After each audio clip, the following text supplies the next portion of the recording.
Welcome to Sangeetha cooking. ಇವತ್ತಿನ recipe ತುಂಬ different ಆದಂತಹ ತುಂಬ ಟೇಸ್ಟಿ ಆದಂತಹ ದಹಿ ಬೆಂಡಿನ ತೋರಿಸ್ಕೊಡ್ತಾ ಇದ್ದೀನಿ. ತುಂಬ ಚೆನ್ನಾಗಿರುತ್ತೆ. ಚಪಾತಿ ಜೊತೆಗಾಗಿರ್ಬೋದು, ದೋಸೆ ಜೊತೆಗಾಗಿರ್ಬೋದು, ಸೂಪರ್ ಕಾಂಬಿನೇಷನ್ ಅಂತಲೇ ಹೇಳ್ಬೋದು. ಬೆಂಡೆಕಾಯಲ್ಲಿ ಪಲ್ಯ ಅಥವಾ ಹುಳಿನ ಮಾಡಿರ್ತೀವಿ. ಒಂದ್ಸಲ ಈ ರೀತಿ ದಹಿ ಬೆಂಡಿನ ಟ್ರೈ ಮಾಡಿ, ತುಂಬ ಟೇಸ್ಟಿಯಾಗಿ ಬರುತ್ತೆ. ಬನ್ನಿ ಇದನ್ನು ಹೇಗೆ ಮಾಡೋದು ಅಂತ ನೋಡೋಣ. ಇಲ್ಲಿ ನಾನು ಒಂದು ಅರ್ಧ ಕಪ್ನಷ್ಟು ಗಟ್ಟಿ ಮೊಸರನ್ನ ತೊಗೊಂಡಿದ್ದೀನಿ. ಅದಕ್ಕೆ ನಾನು ಇವಾಗ ಒಂದು ಅರ್ಧ ಸ್ಪೂನಷ್ಟು ಅಚ್ಕಾರದ ಪುಡಿ, ಹಾಗೆ ಒಂದು ಅರ್ಧ ಸ್ಪೂನಷ್ಟು ಧನಿಯಾ ಪುಡಿ, ಒಂದು 1/4 ಸ್ಪೂನಷ್ಟು ಗರಂ ಮಸಾಲನ ಸೇರಿಸ್ಕೊತಾ ಇದ್ದೀನಿ. ಹಾಗೆ ಒಂದು ಅರ್ಧ ಸ್ಪೂನಷ್ಟು ಇಲ್ಲಿ ಕಸೂರಿ ಮೆಥಿನೂ ಕೂಡ ಸೇರಿಸ್ಕೊತಾ ಇದ್ದೀನಿ. ಇದನ್ನೆಲ್ಲ ಚೆನ್ನಾಗಿ ಮಿಕ್ಸ್ ಮಾಡ್ಕೊಳ್ಳೋಣ. ಸುಮಾರು ಒಂದು 2 ನಿಮಿಷದವರೆಗೂ ಈ ರೀತಿ ಚೆನ್ನಾಗಿ ಮೊಸರನ್ನ ಚೆನ್ನಾಗಿ ಮಿಕ್ಸ್ ಮಾಡ್ಕೋಬೇಕು. ಈ ರೀತಿ ಚೆನ್ನಾಗಿ ಇದನ್ನು ಕಲಿಸ್ಕೊಳ್ಳೋದ್ರಿಂದ ಮೊಸರೆಲ್ಲ ಚೆನ್ನಾಗಿ ಸಾಫ್ಟ್ ಆಗುತ್ತೆ. ಈಗ ನೋಡಿ, ಕೈ ಬಿಡ್ದಾಗೆ ನಾನು ಒಂದೇ ಡೈರೆಕ್ಷನಲ್ಲಿ ಸುಮಾರು ಒಂದು 2 ನಿಮಿಷದವರೆಗೂ ಈ ರೀತಿ ಬೀಟ್ ಮಾಡ್ಕೋತಾ ಇದ್ದೀನಿ. ಸ್ಪೂನಲ್ಲೂ ಕೂಡ ಈ ರೀತಿ ಚೆನ್ನಾಗಿ ಬೀಟ್ ಮಾಡ್ಕೋಬೋದು. ನೋಡಿ, ಈಗ ಚೆನ್ನಾಗಿ ಒಂದು 2 ನಿಮಿಷದವರೆಗೂ ಬೀಟ್ ಮಾಡ್ಕೊಂಡಿದ್ದಾಗಿದೆ. ನೆಕ್ಸ್ಟ್ ನಾನು ಇಲ್ಲೊಂದು ಬಾಣಲಿಗೆ ಒಂದು 2ರಿಂದ 3 ಸ್ಪೂನಷ್ಟು ಎಣ್ಣೆನ ಸೇರಿಸ್ಕೊತಾ ಇದ್ದೀನಿ. ಅದಕ್ಕೆ ಇವಾಗ ನಾನು ಈ ರೀತಿ ಉದ್ದುದ್ದವಾಗಿ ಕಟ್ ಮಾಡಿದಂಥ ಬೆಂಡೆಕಾಯಿನ ಸೇರಿಸ್ಕೊತಾ ಇದ್ದೀನಿ. ಬೆಂಡೆಕಾಯಿನ ಸುಮಾರು ಐ ಫ್ಲೇಮಲ್ಲಿ ಇಟ್ಕೊಂಡೆ 3ರಿಂದ 4 ನಿಮಿಷದವರೆಗೂ ಫ್ರೈ ಮಾಡ್ಕೋಬೇಕು. ಹಾಗೆ ಒಂದು ಸ್ವಲ್ಪ ಉಪ್ಪನ್ನ ಸೇರಿಸ್ಕೊಂಡು ಇದನ್ನು ಫ್ರೈ ಮಾಡ್ಕೋತಾ ಇದ್ದೀನಿ. ಐ ಫ್ಲೇಮಲ್ಲಿ ಇಟ್ಕೊಂಡೆ ಫ್ರೈ ಮಾಡ್ಕೋಬೇಕು. ಬೆಂಡೆಕಾಯಲ್ಲಿರುವ ಲೋಳೆ ಅಂಶ ಎಲ್ಲ ಕಡಿಮೆ ಆಗೋವರೆಗೂ ಕೂಡ ಈ ರೀತಿ ಫ್ರೈ ಮಾಡ್ಕೊಳ್ಳೋಣ. ಪಲ್ಯ ಅಥವಾ ಹುಳಿಯಲ್ಲಿ ನಾವು ಬೆಂಡೆಕಾಯಿನ ಮೇಲೆಲ್ಲ ಕಪ್ಪಾಗೋವರೆಗೂ ಫ್ರೈ ಮಾಡ್ಕೋತೀವಲ್ಲ, ಅಷ್ಟು ಫ್ರೈ ಮಾಡ್ಕೊಳ್ಳೋಂಥ ಅವಶ್ಯಕತೆ ಇಲ್ಲ. ಸ್ವಲ್ಪ ಹೊತ್ತು ಲೋಳೆ ಅಂಶ ಹೋಗೋವರೆಗೂ ಒಂದು 2 ನಿಮಿಷ ಐ ಫ್ಲೇಮಲ್ಲಿ ಇಟ್ಕೊಂಡು ಈ ರೀತಿ ಫ್ರೈ ಮಾಡ್ಕೊಂಡ್ರೆ ಸಾಕು. ನೋಡಿ, ಕೈ ಬಿಡ್ದಾಗೆ ನಾನು ಫ್ರೈ ಮಾಡ್ಕೋತಾ ಇದ್ದೀನಿ. ನಾವು ಎಣ್ಣೆ ಹಾಕೊಂಡು ಫ್ರೈ ಮಾಡ್ಕೊಳ್ಳೋದ್ರಿಂದ ದಹಿ ಬೆಂಡೆ ತುಂಬ ಟೇಸ್ಟಿಯಾಗಿ ಬರುತ್ತೆ. ಇವಾಗ ನೋಡಿ, ಸ್ವಲ್ಪ ಲೋಳೆ ಅಂಶ ಎಲ್ಲ ಕಡಿಮೆ ಆಗ್ತಾಯಿದೆ. ಐ ಫ್ಲೇಮಲ್ಲಿ ಇಟ್ಕೊಂಡೆ ಫ್ರೈ ಮಾಡ್ಕೋಬೇಕು, ಲೋ ಫ್ಲೇಮಲ್ಲಿ ಇಟ್ಕೊಳ್ಳೋಕೆ ಹೋಗಬೇಡಿ. ಈಗ ನೋಡಿ, ಸುಮಾರು ಒಂದು 2 ನಿಮಿಷದವರೆಗೂ ಆಗಿದೆ. ಬೆಂಡೆಕಾಯಿ ಕೂಡ ಚೆನ್ನಾಗಿ ಫ್ರೈ ಆಗ್ತಾಯಿದೆ ನೋಡಿ. ಈಗ ಒಂದು 2 ನಿಮಿಷ ಆದಮೇಲೆ ಲೋಳೆ ಅಂಶ ಎಲ್ಲ ಕಡಿಮೆ ಆಗಿದೆ. ಇಷ್ಟು ಫ್ರೈ ಮಾಡಿಕೊಂಡ್ರೆ ಸಾಕು. ಇವಾಗ ಇದನ್ನು ಎಣ್ಣೆಯಿಂದ ಸಪ್ರೇಟಾಗಿ ತೆಗೆದಿಟ್ಕೊಳ್ಳೋಣ. ಈಗ ನಾನು ಸಪ್ರೇಟಾಗಿ ತೆಗೆದಿಟ್ಕೊಂಡು ಅದೇ ಬಾಣಲಿಯಲ್ಲಿ ಈಗ ನಾನು ಮಸಾಲೆ ಎಲ್ಲ ಫ್ರೈ ಮಾಡ್ಕೊತೀನಿ. ನೋಡಿ, ಎಲ್ಲನೂ ಕೂಡ ಸಪ್ರೇಟಾಗಿ ತೆಗೆದಿಟ್ಕೊಂಡಿದ್ದೀನಿ. ನೆಕ್ಸ್ಟ್ ಅದೇ ಬಾಣಲಿಗೆ ಇನ್ನೂ ಸ್ವಲ್ಪ ಎಣ್ಣೆನ ಸೇರಿಸ್ಕೊತಾ ಇದ್ದೀನಿ. ಒಂದು 2ರಿಂದ 3 ಸ್ಪೂನ್ ಎಣ್ಣೆನ ಸೇರಿಸ್ಕೊಂಡಿದ್ದೀನಿ. ಇವಾಗ ಇದಕ್ಕೆ ಒಂದು ಅರ್ಧ ಸ್ಪೂನಷ್ಟು ಜೀರಿಗೆನ ಸೇರಿಸ್ಕೊತಾ ಇದ್ದೀನಿ. ಒಂದು ಸ್ವಲ್ಪ ಹಿಂಗನ್ನ ಸೇರಿಸ್ಕೊತಾ ಇದ್ದೀನಿ.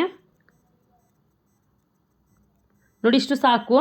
ಇವಾಗ ಇದಕ್ಕೆ ಸಣ್ಣದಾಗಿ ಕಟ್ ಮಾಡಿದಂಥ ಒಂದು ಮೀಡಿಯಮ್ ಸೈಜ್ ಈರುಳ್ಳಿ ಮತ್ತು ಒಂದು 2 ಹಸಿಮೆಣಸಿನಕಾಯಿನ ಸೇರಿಸ್ಕೊಂಡಿದ್ದೀನಿ. ಈಗ ಇದನ್ನು ಐ ಫ್ಲೇಮಲ್ಲಿ ಇಟ್ಕೊಂಡೆ ಸುಮಾರು 2ರಿಂದ 3 ನಿಮಿಷದವರೆಗೂ ಈರುಳ್ಳಿ ಬಣ್ಣ ಚೇಂಜ್ ಆಗೋವರೆಗೂ ಫ್ರೈ ಮಾಡ್ಕೊಳ್ಳೋಣ. ಈರುಳ್ಳಿ ಎಲ್ಲ ಕಂಪ್ಲೀಟಾಗಿ ಬಣ್ಣ ಎಲ್ಲ ಚೇಂಜ್ ಆಗಬೇಕು, ಅಲ್ಲಿವರೆಗೂ ಫ್ರೈ ಮಾಡ್ಕೋಬೇಕು. ನೋಡಿ, ನಾನು ಐ ಫ್ಲೇಮಲ್ಲಿ ಇಟ್ಕೊಂಡೆ ಒಂದು 2ರಿಂದ 3 ನಿಮಿಷದವರೆಗೂ ಫ್ರೈ ಮಾಡ್ಕೋತಾ ಇದ್ದೀನಿ. ಈರುಳ್ಳಿನ ಕಂಪ್ಲೀಟಾಗಿ ಫ್ರೈ ಮಾಡ್ಕೋಬೇಕು. ಟೇಸ್ಟ್ ಕೂಡ ತುಂಬ ಚೆನ್ನಾಗಿ ಬರುತ್ತೆ. ನಮಗೆ ಸ್ವಲ್ಪ ಗೊಜ್ಜು ರೀತಿ ಜಾಸ್ತಿ ಬೇಕು ಅಂದರೆ ಇನ್ನೊಂದು ಸ್ವಲ್ಪ ಈರುಳ್ಳಿನ ಸೇರಿಸ್ಕೋಬೋದು.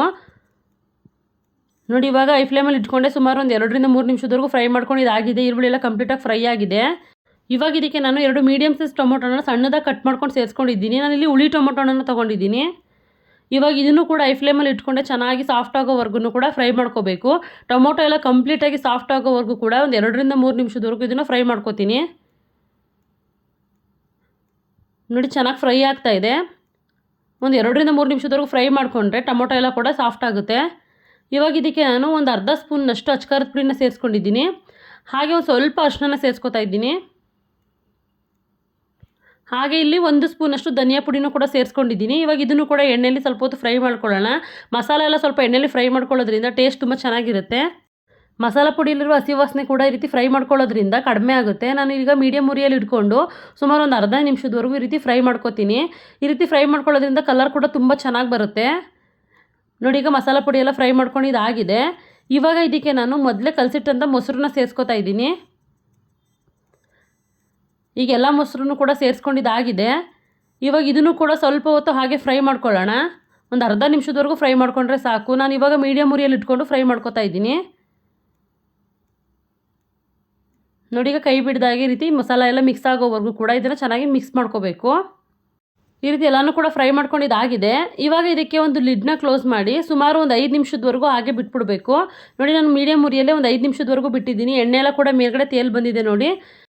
ಇವಾಗ ಇದು ಚೆನ್ನಾಗಿ ಕುಕ್ ಆಗಿದೆ. ಇವಾಗಲೂ ಕೂಡ ನಾನು ಮೀಡಿಯಮ್ ಉರಿಯಲ್ಲೇ ಇಟ್ಕೊಂಡು ಇದನ್ನು ಫ್ರೈ ಮಾಡ್ಕೋತಾ ಇದ್ದೀನಿ. ಇವಾಗ ಇದಕ್ಕೆ ನಾವು ಮೊದಲೇ ಫ್ರೈ ಮಾಡಿ ಇಟ್ಕೊಂಡಂಥ ಬೆಂಡೆಕಾಯಿನ ಸೇರಿಸ್ಕೊತಾ ಇದ್ದೀನಿ. ಈಗ ಬೆಂಡೆಕಾಯಿ ಎಲ್ಲ ಸೇರಿಸಾದ್ಮೇಲೆ ಒಂದು ಸಲ ಚೆನ್ನಾಗಿ ಮಿಕ್ಸ್ ಮಾಡ್ಕೊಳ್ಳೋಣ. ಮಸಾಲ ಜೊತೆಗೆ ಚೆನ್ನಾಗಿ ಫ್ರೈ ಮಾಡ್ಕೋಬೇಕು. ಮೀಡಿಯಮ್ ಉರಿಯಲ್ಲೇ ಇಟ್ಕೊಂಡು ಸುಮಾರು 1ರಿಂದ 2 ನಿಮಿಷದವರೆಗೂ ಇದನ್ನು ಹಾಗೆ ಫ್ರೈ ಮಾಡ್ಕೊತೀನಿ. ಬೆಂಡೆಕಾಯಿಗೆ ಚೆನ್ನಾಗಿ ಮಸಾಲೆ ಎಲ್ಲ ಹಿಡಿಬೇಕು, ಅದಕ್ಕೆ ಇದನ್ನು ಫ್ರೈ ಮಾಡ್ಕೊತಾ ಇದ್ದೀನಿ ನೋಡಿ. ಬೆಂಡೆಕಾಯಿನ ಈ ರೀತಿ ಮಸಾಲ ಜೊತೆಗೆ ಒಂದು 2 ನಿಮಿಷದವರೆಗೂ ಫ್ರೈ ಮಾಡ್ಕೊಳ್ಳೋದ್ರಿಂದ ಬೆಂಡೆಕಾಯಿ ಚೆನ್ನಾಗಿ ಫ್ರೈ ಆಗುತ್ತೆ, ಮಸಾಲ ಕೂಡ ಚೆನ್ನಾಗಿ ಹಿಡಿಯುತ್ತೆ. ಇವಾಗ ಇದಕ್ಕೊಂದು 1/4 ಸ್ಪೂನಷ್ಟು ಗರಂ ಮಸಾಲಾನ ಸೇರಿಸ್ಕೊಂಡಿದ್ದೀನಿ. ಗರಂ ಮಸಾಲಾನ ಸೇರಿಸಾದ್ಮೇಲೆ ಒಂದು ಸಲ ಚೆನ್ನಾಗಿ ಮಿಕ್ಸ್ ಮಾಡ್ಕೊಳ್ಳೋಣ. ಹಾಗೆ ರುಚಿಗೆ ತಕ್ಕಷ್ಟು ಉಪ್ಪನ್ನ ಸೇರಿಸ್ಕೊತಾ ಇದ್ದೀವಿ. ಬೆಂಡೆಕಾಯಿನ ಫ್ರೈ ಮಾಡಬೇಕಾದ್ರೆ ಸ್ವಲ್ಪ ಉಪ್ಪನ್ನ ಸೇರಿಸ್ಕೊಂಡಿದ್ದೀನಿ, ನೋಡ್ಕೊಂಡು ಸೇರಿಸ್ಕೋಬೇಕು. ಇವಾಗ ಇದಕ್ಕೆ ನಾನು ಒಂದು 3/4 ಲೋಟದಷ್ಟು ನೀರನ್ನ ಸೇರಿಸ್ಕೊಂಡಿದ್ದೀನಿ. ಜಾಸ್ತಿ ನೀರನ್ನ ಸೇರಿಸ್ಕೊಳ್ಳೋಕೆ ಹೋಗಬೇಡಿ, ಇದು ಬೇಗ ಗಟ್ಟಿ ಆಗೋದಿಲ್ಲ. ನೋಡಿ, ಈಗ ಒಂದು 3/4 ಲೋಟದಷ್ಟು ನೀರನ್ನ ಸೇರಿಸ್ಕೊಂಡು ಒಂದು ಸಲ ಮಿಕ್ಸ್ ಮಾಡ್ಕೊತಾ ಇದ್ದೀನಿ. ಈಗೆಲ್ಲ ಕೂಡ ಚೆನ್ನಾಗಿ ಫ್ರೈ ಆಗಲಿ. ನೀವು ಸ್ವಲ್ಪ ಡ್ರೈ ಆಗಬೇಕು ಅಂದರೆ ನೀರನ್ನ ಸ್ವಲ್ಪ ಕಡಿಮೆ ಸೇರಿಸ್ಕೋಬೋದು, ಅವಾಗ ಪಲ್ಯದ ರೀತಿ ಚೆನ್ನಾಗಿರುತ್ತೆ. ನಾನಿಲ್ಲಿ ದೋಸೆ ಮತ್ತು ಚಪಾತಿಗೆ ಮಾಡ್ಕೊತಾ ಇರೋದ್ರಿಂದ ಸ್ವಲ್ಪ ನೀರನ್ನ ಜಾಸ್ತಿನೇ ಹಾಕ್ಕೊಂಡಿದ್ದೀನಿ. ಈಗ ಒಂದು ಸಲ ಚೆನ್ನಾಗಿ ಎಲ್ಲನೂ ಕೂಡ ಮಿಕ್ಸ್ ಮಾಡ್ಕೊಂಡಿದ್ದಾಗಿದೆ. ಇವಾಗ ಇದಕ್ಕೆ ನಾನು ಮತ್ತೆ ಲಿಡ್ನ ಕ್ಲೋಸ್ ಮಾಡಿ ಸುಮಾರು ಮೀಡಿಯಮ್ ಉರಿಯಲ್ಲಿ 5ರಿಂದ 6 ನಿಮಿಷದವರೆಗೂ ಕುಕ್ ಮಾಡ್ಕೊತೀನಿ. ಬೆಂಡೆಕಾಯಿ ಎಲ್ಲ ಚೆನ್ನಾಗಿ ಬೆಂದಿರುತ್ತೆ. ನೋಡಿ, ಸುಮಾರು ಈಗ ಒಂದು 5 ನಿಮಿಷ ಆಗಿದೆ. ಬೆಂಡೆಕಾಯಿ ಎಲ್ಲ ಚೆನ್ನಾಗಿ ಕುಕ್ ಆಗಿದೆ. ಮಧ್ಯದಲ್ಲಿ ಈ ರೀತಿ ಕೈ ಬಿಡ್ದಾಗೆ ಮಿಕ್ಸ್ ಮಾಡ್ಕೊತಾ ಇರಬೇಕು. ಎಣ್ಣೆ ಕೂಡ ನೋಡಿ ಸೈಡಲ್ಲಿ ಬಿಡ್ತಾ ಇದೆ, ಇಷ್ಟು ಕುಕ್ ಮಾಡ್ಕೋಬೇಕು. ನೋಡಿ, ಸ್ವಲ್ಪ ಗಟ್ಟಿ ಕೂಡ ಆಗಿದೆ. ಇಷ್ಟಿದ್ರೆ ಸಾಕು. ನಿಮ್ಗೆ ಇನ್ನೊಂದು ಸ್ವಲ್ಪ ತೆಳ್ಳಗೆ ಬೇಕಂದರೆ ಇನ್ನೊಂದು ಸ್ವಲ್ಪ ನೀರನ್ನ ಸೇರಿಸ್ಕೋಬೋದು. ಬೆಂಡೆಕಾಯಿ ಎಲ್ಲ ಚೆನ್ನಾಗಿ ಕುಕ್ ಆಗಿದೆ. ಇವಾಗ ಕೊನೆಯಲ್ಲಿ ನಾನು ಇದಕ್ಕೆ ಸ್ವಲ್ಪ ಕೊತ್ತಂಬರಿ ಸೊಪ್ಪನ್ನ ಸೇರಿಸ್ಕೊತಾ ಇದ್ದೀನಿ. ಕೊತ್ತಂಬರಿ ಸೊಪ್ಪನ್ನ ಸೇರಿಸಾದ್ಮೇಲೆ ಸ್ವಲ್ಪ ಹೊತ್ತು ಮಿಕ್ಸ್ ಮಾಡ್ಕೊಳ್ಳೋಣ. ನೋಡಿ, ಚೆನ್ನಾಗಿ ಮಿಕ್ಸ್ ಮಾಡ್ಕೊತಾ ಇದ್ದೀನಿ. ನನಗೆ ಇಷ್ಟು ಡ್ರೈ ಆಗಿದ್ದರೆ ಸಾಕು ಅಂತ ಕುಕ್ ಮಾಡ್ಕೊಂಡಿದ್ದೀನಿ. ನಿಮ್ಗೆ ಇನ್ನೊಂದು ಸ್ವಲ್ಪ ಡ್ರೈ ಬೇಕಂದರೆ ಇನ್ನೊಂದು ಸ್ವಲ್ಪ ಹೊತ್ತು ಕುಕ್ ಮಾಡಿಕೊಂಡ್ರೆ ಡ್ರೈಯಾಗಿ ಪಲ್ಯದ ರೀತಿ ಆಗುತ್ತೆ. ಇವಾಗ ಇದು ರೆಡಿಯಾಗಿದೆ. ತುಂಬ ಟೇಸ್ಟಿಯಾದಂತಹ ದಹಿ ಬೆಂಡೆ ರೆಡಿಯಾಗಿದೆ. ತುಂಬ ಕ್ವಿಕ್ಕಾಗಿ ಮಾಡ್ಕೋಬೋದು. ತುಂಬ ಡಿಫ್ರೆಂಟ್ ಆದ ರೆಸಿಪಿ ಇದು. ಚಪಾತಿ ದೋಸೆಗಂತೂ ಸೂಪರ್ ಕಾಂಬಿನೇಷನ್ ಅಂತಲೇ ಹೇಳ್ಬೋದು. ಬೆಂಡೆಕಾಯಲ್ಲಿ ಪಲ್ಯ ಅಥವಾ ಹುಳಿನ ಮಾಡಿರ್ತೀವಿ, ಒಂದು ಸಲ ಇದನ್ನು ಟ್ರೈ ಮಾಡಿ, ತುಂಬ ಟೇಸ್ಟಿಯಾಗಿ ಬರುತ್ತೆ. ಪದೇ ಪದೇ ಮಾಡ್ಕೋತೀರಾ. ಪ್ಲೀಸ್ ನನ್ನ ಚಾನಲ್ನ ಲೈಕ್ ಮಾಡಿ, ಶೇರ್ ಮಾಡಿ, ಸಬ್ಸ್ಕ್ರೈಬ್ ಮಾಡಿ. Thank you for watching.